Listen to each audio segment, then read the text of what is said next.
எல்லோரும் எப்படி இருக்கீங்க? நல்லா இருக்கீங்களா? இன்றைக்கி மார்ச் 1, நாளைக்கு மாசி மகம் இல்லையா? அதனால் எங்கள் வீட்டுக்காரங்க திதி குடுக்க போயிடுவாங்க. அதனால் இன்றைக்கி வீட்டை சுத்தம் பண்ணி வச்சுட்டா தான் நாளைக்கு சமைக்கிறதுக்கு கரெக்டாக இருக்கும்.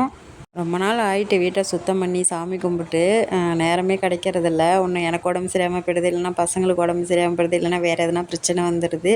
இன்றைக்கி எப்படியாவது வீட்டை சுத்தம் பண்ணி சாமி கும்பிடணுன்னு பண்ணியாச்சு. மாவு இட்லிக்கு காலையே ஊற வச்சுட்டேன். இட்லிக்கு ஊற வைக்கிறப்பயே அரிசி அள்ளி திங்கணுன்னு ஆசை. ஆனால் அது ஏற்கனவே தின்னா ரத்த சோகை வந்துடும். அதனால் கொஞ்சோண்டு அவ்வளோ மட்டும் மறக்கிறதுக்காக அவ்வளோ மட்டும் அள்ளி தின்னுட்டு வேலையை பார்க்க ஆரம்பிச்சிட்டேன். ரேஷன் அரிசி பூச்சி பிடிச்சது. அப்புறம் அதே காலையே காய வச்சாச்சு. கொஞ்சம் பூச்சிலாம் போயிட்டு இருந்தாலும் புடச்சி எடுக்கணும். நாளைக்கு ஒரு டைம் காய வச்சு எடுத்துக்கலான்னு அங்கேயே வச்சுட்டு வந்துட்டேன்.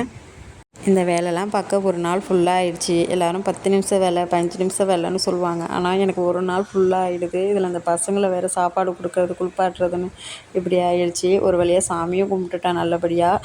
ஜாடி வாங்கியிருந்தேன்னா அப்புறம் ஜாடியை வச்சு விளக்கேற்றி சாமி கும்பிடணும்னு ஆசை. அப்புறம் அதையும் கும்பிட்டுட்டேன். என் சேனல் பிடிச்சிருந்தா சப்ஸ்கிரைப் பண்ணுங்கள். அடுத்த வீடியோவில் பார்க்கலாம் கண்டிப்பாக. பாய்.